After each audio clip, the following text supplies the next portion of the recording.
It's June now, and it's time to get rid of this lettuce. Now, this is that prize head lettuce that I grew. I picked so much of it. But as you can tell, guys, look, this is what it looks like when your lettuce is starting to bolt or go to seed. It starts to get elongating like this. Here's a better example here. You can see the stems get longer, and the top gets more and more smaller leaves that are bunched together. And this eventually will become a seed head if you let it go completely to flower, which I've done before. And it takes a long time for lettuce seeds to ripen, and it's really not really worth it because it's so cheap. And also, lettuce seed doesn't keep, so it needs to be bought fresh every year. So those things, make a factor into why I don't always save lettuce seeds. But like I said, these tomatoes back here are popping. They got flowers on them already.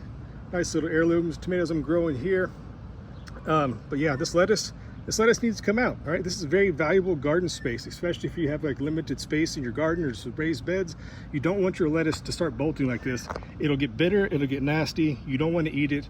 So what I like to do is just kind of come in here like this to the base and just try to snap it off the best I can, like this. Kind of keep those roots down inside. And look, they'll break down and they'll add compost and soil structure down to the microorganisms down in your soil.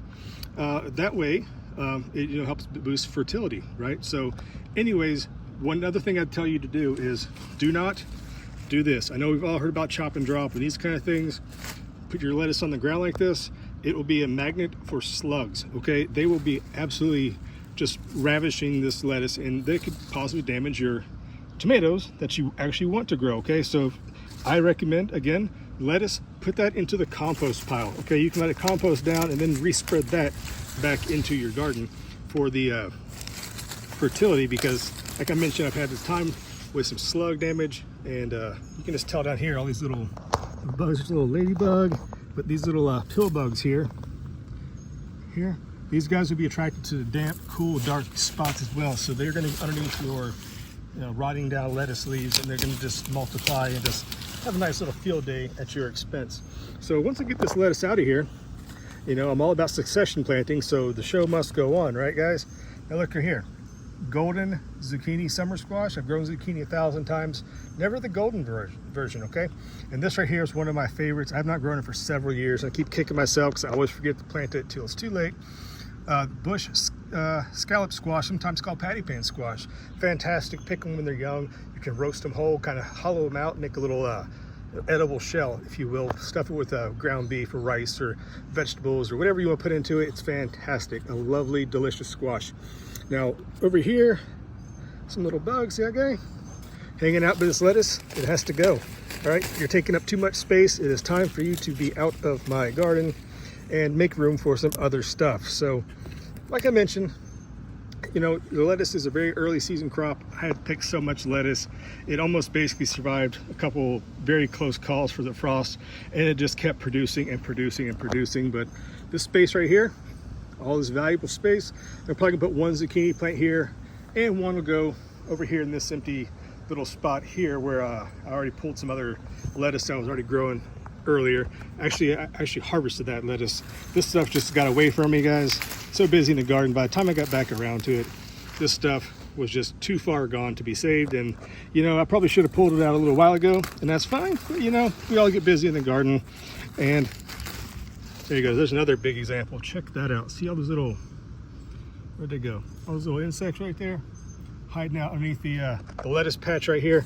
Definitely need that to be taken care of. So give the little insect guys a little less place to hide, and you'll be happy you did. So hopefully that inspired you guys to grow some lettuce, but also know when it's time to get rid of it and know when to kind of make your succession planting along the way. But let me show you one last thing, or maybe two things that I kind of got surprised with today in the garden when I was pulling some weeds. So let me show you this real quick, guys. Hold on.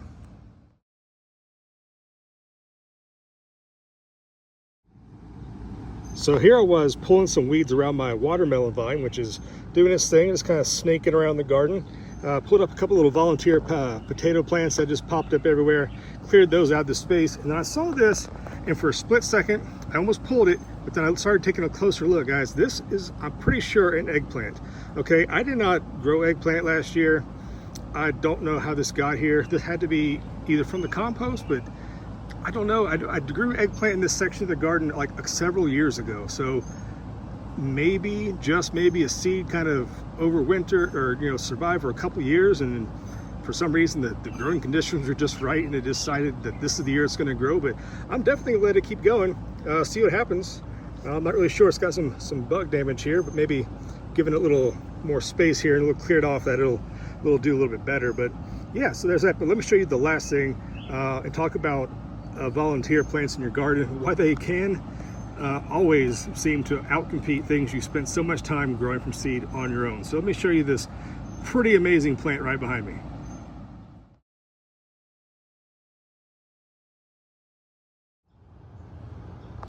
Now guys, I'm right at 6 feet tall, okay, just under.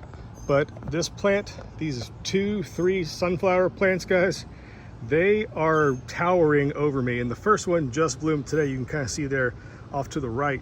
These plants are probably 8 feet tall at this point, and look how massive these leaves are. This is absolutely insane how big these leaves are. This is my hand for comparison. Yeah, that thing is just massive. The trunks on these guys look like, I mean, they're massive, right? Everything about this plant is humongous. And you know what? I didn't plant this. Okay, last year, kind of over where the eggplant was behind me, I did grow some sunflowers, and you know, they made their way to the compost after they were expired and things like that. And I did not grow sunflowers anywhere near this section of the garden. So it had to be either birds or maybe squirrels or something. Maybe planted some sunflower seeds for me. But just check this thing out. Now this variety here, I don't remember or recall the name of this variety. I'll show you the bloom here momentarily, but it is a multi-flowering head on it. Look, there's 1, 2, 3, 4, 5, there's like 10 different unopened flower buds on this thing, and it is just massive. I'm afraid now that this might snap in a heavy windstorm or something like that, because, you know, I don't know, but that just shows you, you know, how well volunteer plants can actually grow. You know, we spend all this time with grow lights and do all this kind of stuff to try to get an early start on the season and get you know, the best possible crops like tomatoes and peppers and all that stuff. But guys, I guess squirrels are better gardeners than I am. Now, fortunately, this is grown in my amazing garden soil, organic soil, heavily mulched with compost and other organic amendments, and it is doing fantastic. And this right here, just while we're talking about it, this is Kiss Me Over the Garden Gate. This is all self-sown. This was kind of on purpose. I grew them here last year with the purpose of letting them drop seed to make these beautiful, beautiful little pink pendulum type flowers. Bees absolutely adore these things. They'll be swarming all around it come summertime, which, yeah. But if I can get a close up of this flower. Now, look at this, guys. Is that not the most beautiful sunflower you've seen in a long time? That is pretty awesome with those colors, how it kind of goes from the dark orange to almost a dark burnt kind of golden color. Yeah, so there you go, guys.